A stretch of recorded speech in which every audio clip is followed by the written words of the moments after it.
Сәлеметсіздер. Бүгіннен бастап біз ASP.NET Core MVC-де сайт жасау туралы курсымызды бастаймыз. Бұл сабағымызда біз курс туралы айтатын боламыз. Алдымен .NET Framework платформы мен .NET Core платформының ұқсамастығы туралы айталық. Бірінші біз Visual Studio 2019 ашалық. Соның ішінде Create a New Project десек,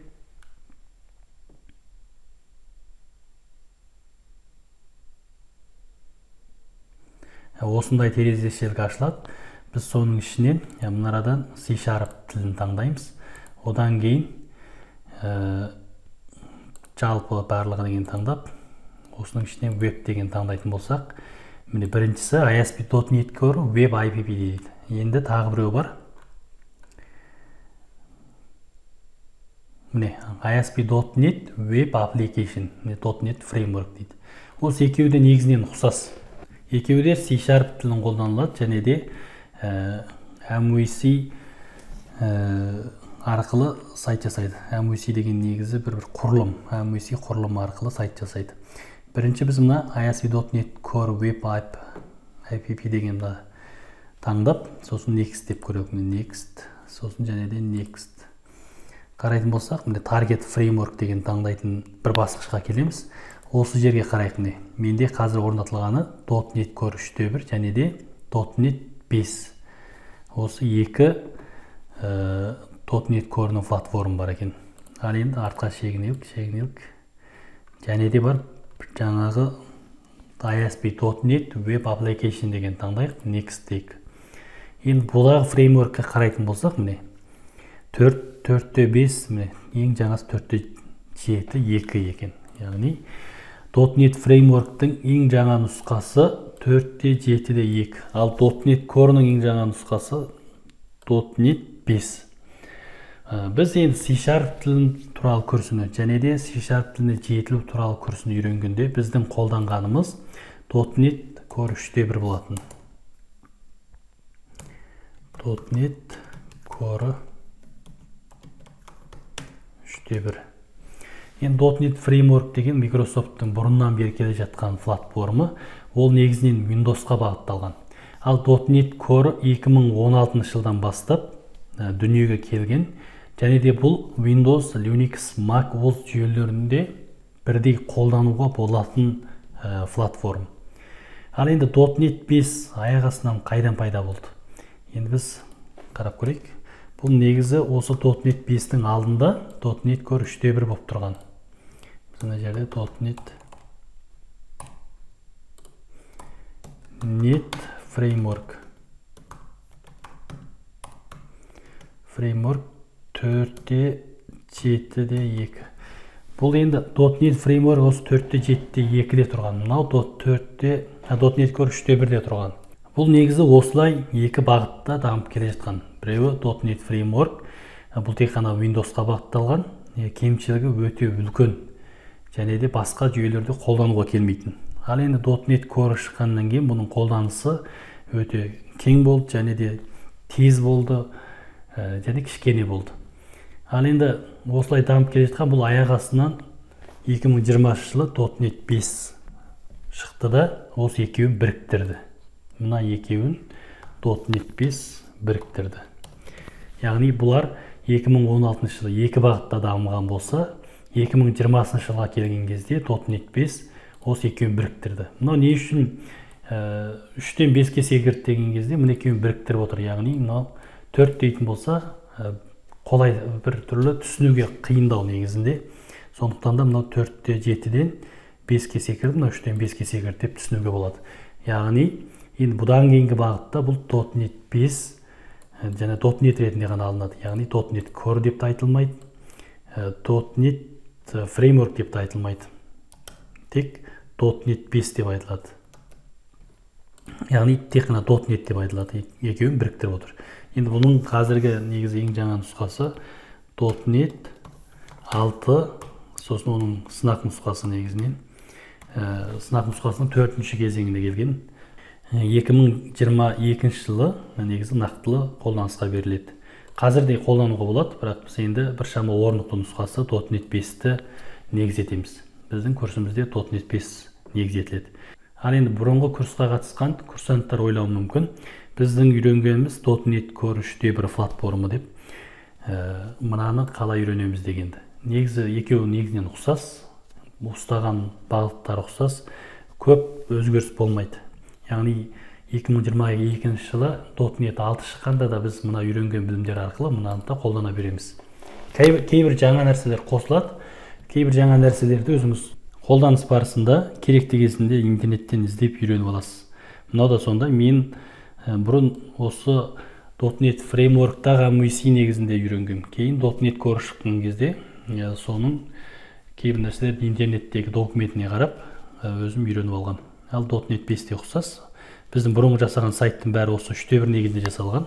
Ал енді курсты .NET 5-те өткелі отырмын. Себебі бұларда үлкен өзгеріс болмайды. Кішігірім өзгерістер болады. Сондықтан алаңдап кетудің қажеті жоқ.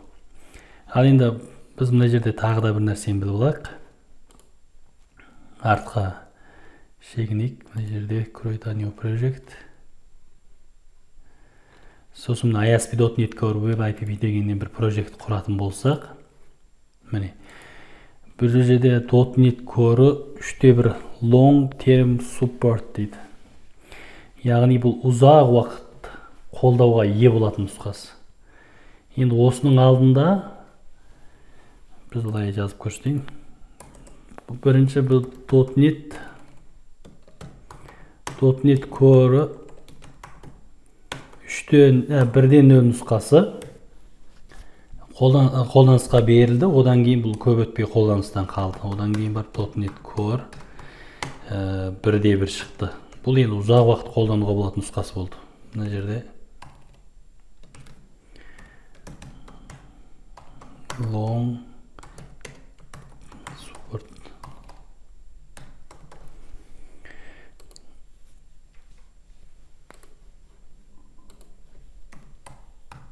Қолдануға, бұл ұзақ уақыт қолдануға нұсқасы болды. Енді одан кейін және де былай шықты, міне.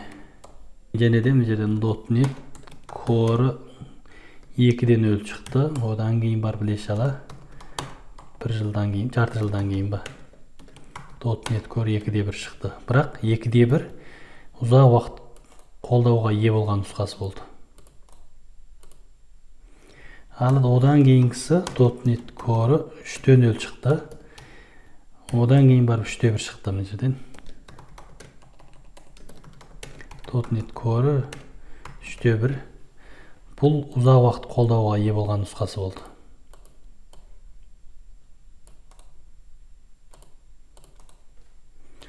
Яғни мыналарды көп қолдамайды, мыналардың бәрін қазір қолданыстан қалған, мыналар көп қолданыстағылар. Сол секілді әзір .NET 5.0 болып тұр. Бірақ бұл көп қолданысқа ие болмайтын нұсқасы. Одан кейінгісі .NET 6.0 ұзақ қолданысқа ие болатын нұсқасы. Енді бұлардың бағыты осылай. Енді қазір мынада current деп тұр, яғни қазіргі нақтылы қолданыстағы нұсқасы осы .NET 5.0. Бірақ бұлардың алаңдап кетудің қажеті жоқ. Мысалы, сіз мынаны үйренген болсаңыз да, ертең осы .NET 6-ның нақтылы нұсқасы шыққанда, мынаған жаңалай салу, өзгерте салу қиын емес. Өзінің документі болады, соған негіздеп айтсаңыз болған, істесеңіз болған. Сондықтан бұл өз ішінде жаңаланған нұсқаларына көп алаңдап кетудің қажеті жоқ. Ал енді мынаған өзгертуге келмейді. Бұл үлкен жұмыс, оны бірден көшіріп отыруға келеді. Ал мыналардың өз ішінде, яғни .NET 2.0-ден 2.1-ге жаңалайтын өзінің документтері бар. Сол документін оқып отырып, өзгертетін жерін өзгертсеңіз болған. Мынау да ұқсас, мынаған келген кезде жаңалау оңай. Ал мынаған жаңалау оңай. Мынадан 6-ға жаңалау оңай. Сондықтан біз мүмкін кейін курсымызда да осыны қалай, осыда жасалған сайтты қалай мынаған өзгертеміз. Сол туралы арнайы сабақ жасауымыз да мүмкін. Бірақ енді біз қазіргі ең жаңа нұсқасы бойынша курсымызды жалғастыратын боламыз. Енді .NET 5-тің келуі де осы, яғни .NET Framework пен .NET Core осы екі бағыттың біріккен нұсқасы. Бұдан кейін осы .NET деп қана айтылады. .NET деген нүкте, .NET деген осы Microsoft-тың қойған аты, яғни біз .NET осы платформа деп түсінсек болған. Платформа деген осы бір қозғалыстағы бір құрылымы, жалпы осы сайт болсын, мейлі бағдарлама болсын, осылардың жұмыс істейтін ортасы деп түсінсек болады. Енді бұны біліп қойсаңыз болды. Ары қарай көп түсінбесеңіз оқасы жоқ, өзіңіз осы .NET 5 болса, осыны қолданып істете берсеңіз болды.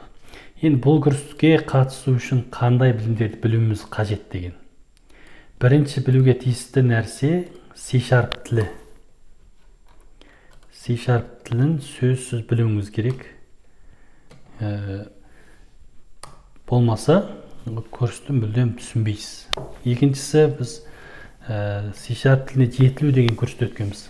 Яғни, егер ол курсты білмеген болсаңыз, сіз C# тілінің объектіге бағытталған бөлігінде үйренген болуыңыз керек. Мынау енді C# тілінің негіздері, мынау объектіге. Объективке бағытталған бөлігінде білуіңіз керек. Сонда ғана курсын түсіне аласыз.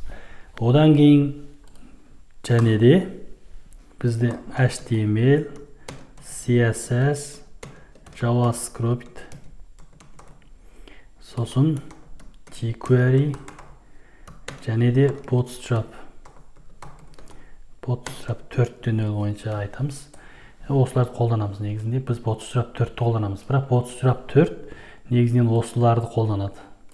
Сондықтан бұларды да білуіңіз қажет. Енді біз барлығын нөлден бастап жазбаймыз. Дайын осы Bootstrap 4 сайттың фронт-энді, яғни сайттың алдыңғы бетін жасауға арналған бұда бір платформа секілді нәрсе.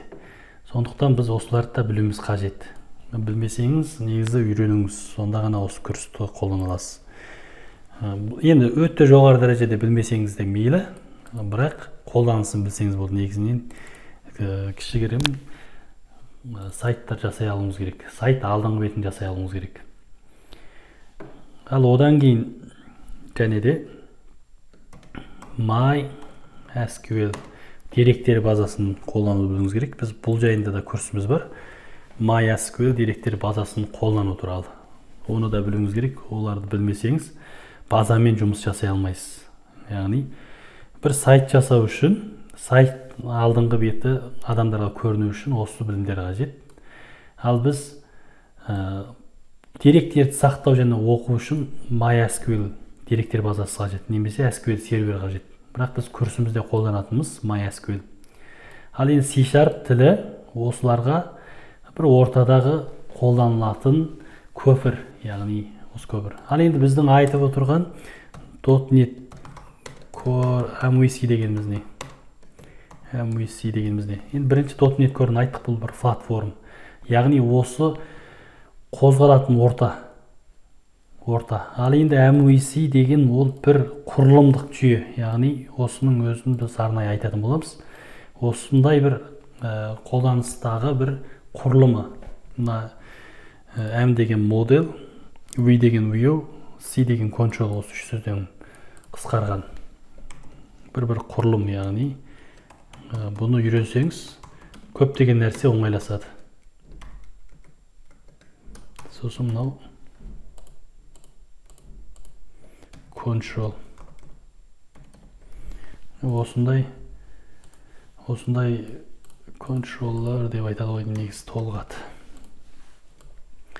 Осындай құрылымдық жүйе. Енді біз бұл курсты үйренген соң нелер жасай аламыз? Біздің енді компанияның сайтын ашалық. Біздің компанияның сайтында қарайтын болсақ, көптеген сайттар жасағанбыз. Kiel Қазақстан, GoShopping деген интернет дүкен. Мынау енді Kiel Қазақстан деген бір Қазақстан киелі жерлер. Мынау енді интернет дүкен. Осы біздің .NET Core MVC-де жасалған. Одан кейін ақпараттық сайт, мынау Tarlanguez деген, мынау музыка сайт.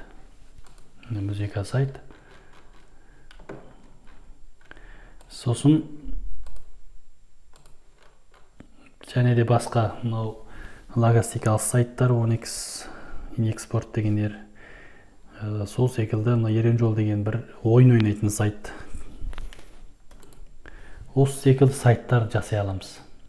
Бізде міне осындай сайттар жасай аламыз. Бұлар енді тіпті көп тілді өзіңіз қарайтын болсаңыз көп тілді, міне көп тілде жасалған. Мынау енді қарайық, міне қазақша төте жазуда қолданылады. Осының барлығы осы ASP.NET Core MVC-де жасалған. Жаңа біз айтып отырған мына платформада жасалған .NET Core 3.1-де. Енді біз осының жаңасын қолданғалы отырмыз. Өзіңіз пайдаланып көрсеңіз білесіз, бұның ашылуы, сайттың ашылуы барлығы тез. Бұның қолданылған техникаларын біз осы курсымызда үйрететін боламыз. Яғни осы техникалар қолданылған. Енді бұлармен ғана шектелмейді, және де осы ASP.NET Core MVC-дің Web API деген бөлігі болады. Web API, яғни Web API арқылы біз басқа, яғни Android, iOS және де мына WeChat Mini программ деген сияқты басқа тек қана басқа платформаларда біз API жазамыз. API деген соған жалғанатын бір интерфейс. Яғни осы мейлі Android, iOS қосымшалар болсын, барлығы да бір сайттың артқы басқару бетін қажет етеді. Яғни олар бір базаға сақталу керек. Оның оқыған деректер базаға сақталу керек, және базадан оқу керек. Кейбір теңшеуліктерді сайттың артқы басқару бетіне теңшеу керек. Солардың барлығы осы сайттың артқы басқару бетіне жасалады. Олар кейде PHP мен жасалады, Java мен жасалады, немесе осы C# тілінде, яғни ASP.NET Core MVC-ді қолданып жасайды. Енді олардың әрқайсысының әртүрлі артықшылығы бар. Мысалы PHP мен сайтты тез жасауға болады. Ал енді .NET фреймворкта да ұқсас тез жасауға болады. Бірақ бұлар кейін шыққан себепті қолданысы өте кең емес. Бұны енді қолданып көрсеңіз білесіз, бұның көп жағынан артықшылықтары бар. Кейбіреулер айтып жатады, жаңа PHP-да, Java-да қолданысы көп деп. Енді олардың қолданысы көп болатын себебі бұл қолданылғаны, тіпті Java-ның қолданылғанына 20 жылдан асты. Ал енді мыналар 5 жыл болды. .NET Core-ның қолданысқа берілгелі 5 жыл болды. Одан бері орнығып елдер қолданып болғанша да өзі бұл жаңадан тай басқан, жаңадан сөйлеуді үйреніп жүрген бала деуге болады. Сондықтан бұларды олармен салыстыруға келмейді, бірақ бұның істей алатын жұмысы өте үлкен, және де болашағы зор. Енді біз мынандай сөздік қор деген org деген сайт жасағанбыз. Бұл сайтта да қарайтын болсаңыз, бұл көп тілді сайт жасауға бағытталған. Біз осы сайттың API арқылы осы сайтта барлық сөздерді ала аламыз, немесе жоқ сөздерді осы жерден жаңадан қоса аламыз. Осы арқылы біз мынадай көп тілді сайттар жасай аламыз. Енді ол жайда да курста айтылады, бірақ бұл курс емес, осы курстың жалғасы негізінде айтылатын болады. Жаңағына әңкүй сайт секілді әртүрлі алфавитте жазылған, яғни мынау латынша, қазақша және де мына төте жазуларында қолданылатын сайт жасауды да біз үйрететін боламыз. Олар да осы біздің үйреніп жатқан .NET Core платформында өтіледі. Яғни осы курстың жалғасы негізіндегі курстерде өтіледі деген сөз. Бірақ біз бәрін білуіміз керек. Бірінші мына жерде жаңа C# тілін, MySQL, C# объектіге бағытталған, яғни жетілу білімдерін және мыналарды білуіміз керек. Сонда ғана кейінгі курстерді үйрене аламыз. Яғни бұлар бір жүйелі өтіліп келе жатқан курс. Біз ең алғашында C# тілін өттік, одан C# тіліне жетілу, одан кейін MySQL өттік. Ендігі осының жалғасы деп түсіну керек. Сондықтан мыналарды үйренбеген болсаңыз, сөзсіз үйренуіңіз қажет.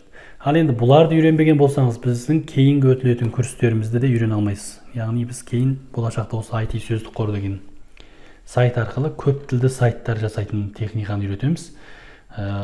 Сол кезде оларды тіпті де үйрене алмайсыз. Сондықтан біздің курсымызды қатысатын болсаңыз, үйренетін болсаңыз, сөзсіз біздің бұрынғы курстерімізді білуіңіз қажет. Енді курс туралы айтуды аяқтастырудан бұрын біз енді қолданылатын бағдарламалар туралы айта кетейік. Яғни біздің мына қолданатынымыз бұрынғы курстарда айтылған осы Visual Studio 2019.